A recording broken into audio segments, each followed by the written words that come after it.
Hello, Coach Dad here, and welcome to another chess video tutorial. And today I'm going to show you how to break down the king's defenses. As most of the times that we've seen in chess games, we've always seen the king sprinting to be able to get castled on the king's side, or being left out in the open to be attacked and be vulnerable by pieces. And we want to find a way to be able to attack the king.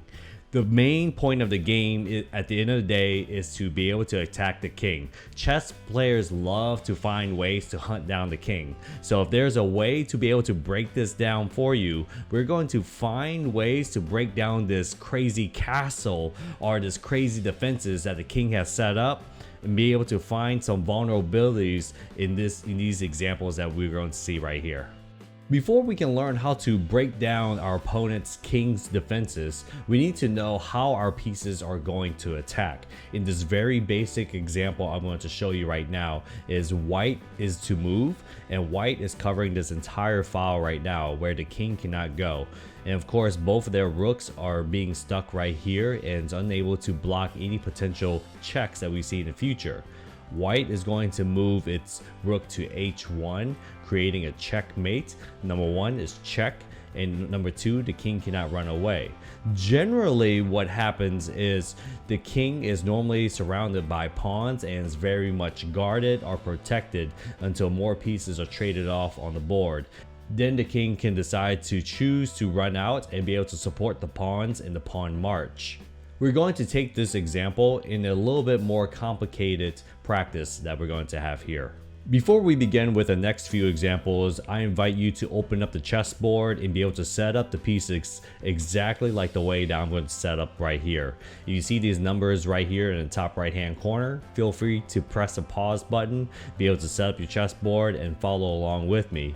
You can press play the moment you want to get straight into the answers, and I'll be able to explain all those answers further.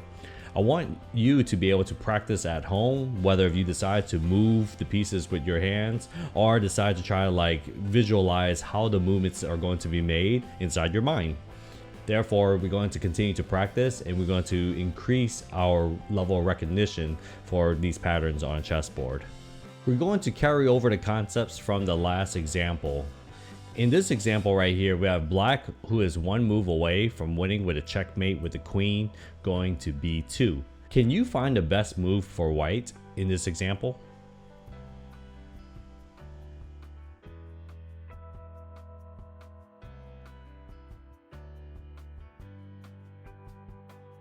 If you said queen takes h7, you are correct. The queen is now busting down the door. The king thought he had a little protection right here from the defenses right here behind these two pawns, but unfortunately black has to respond to this.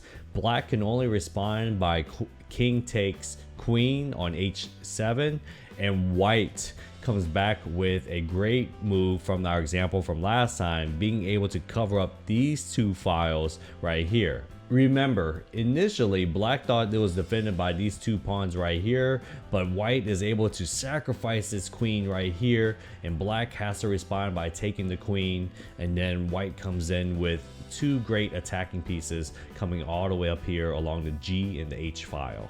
In this next practice example, I'm about to show you one of the most famous games about getting the king out of its cover. Being able to get the king into hostile territory and then trapping him and then attacking him right then and there. As we can see here, black is to move. Can you find the best move for black?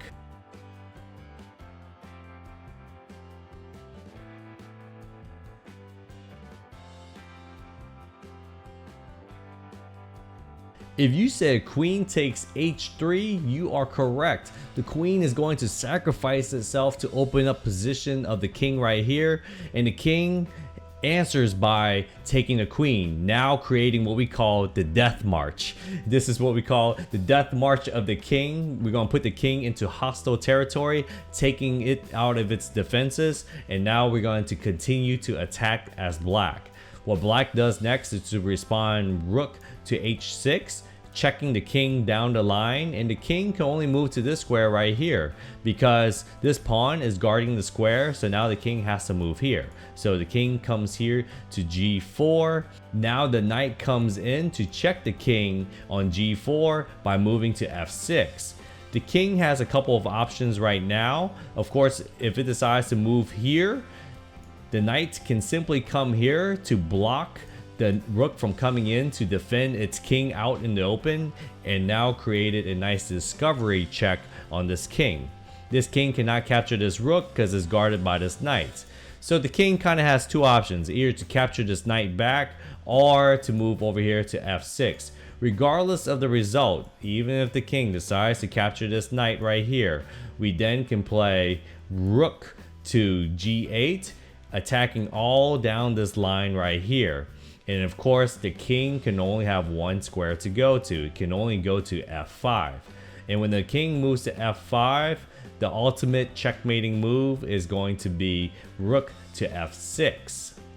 This is probably one of my most favorite examples that I like to show to new students because it shows what happens whenever your king is unprotected or out in the open.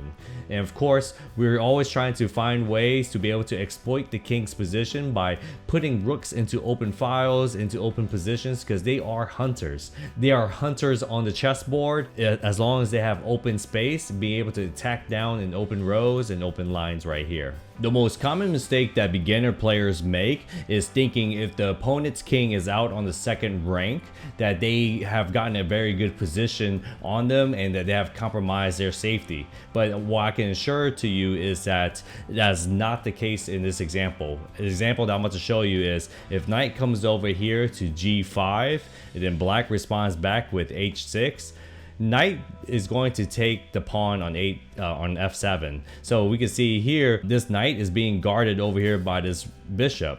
And then of course black trades off its rook, and then white decides to capture the rook, bringing the king out to the second rank. This doesn't mean that the king is compromised its safety or its defenses. It means that even though if you traded off 6 points, the knight and the bishop with the rook and the pawn, that even though that's quote unquote an even material trade, the king can safely go back to its safety over here and being able to stay undercover. While blacks continues to still develop their pieces, white gave up 2 of their minor developed pieces for a rook that was not even doing anything in the game besides defending the f7 pawn. Now, if you want to be very successful at drawing the king out by capturing the f7 pawn, you'll be able to use this example right here. Can you find the best move for white?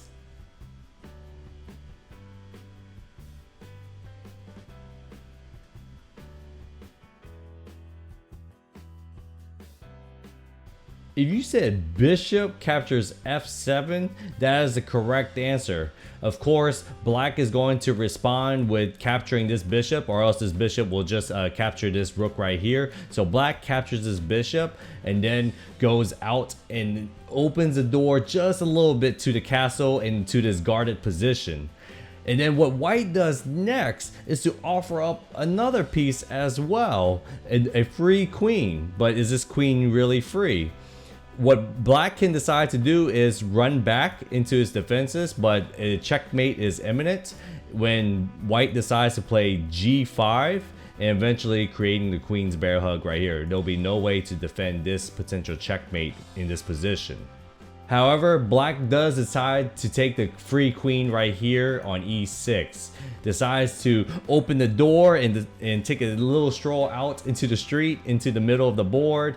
And now white plays a very devastating checkmate right here, where the knight is checking the king, blocking this square for the king to run away to. This king cannot come here because this knight is guarding this square.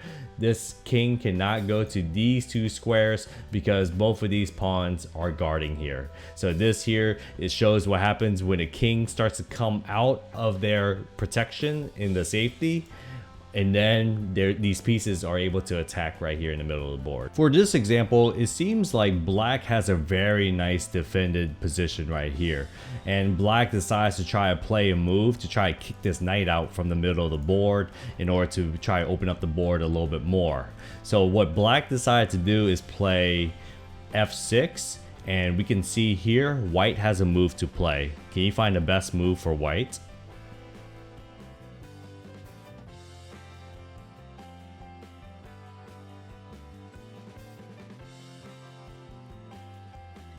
If you said knight to g6, you are correct. The only way that black can get out of this position right now is by capturing this knight. But guess what? It has opened up the door to the castle.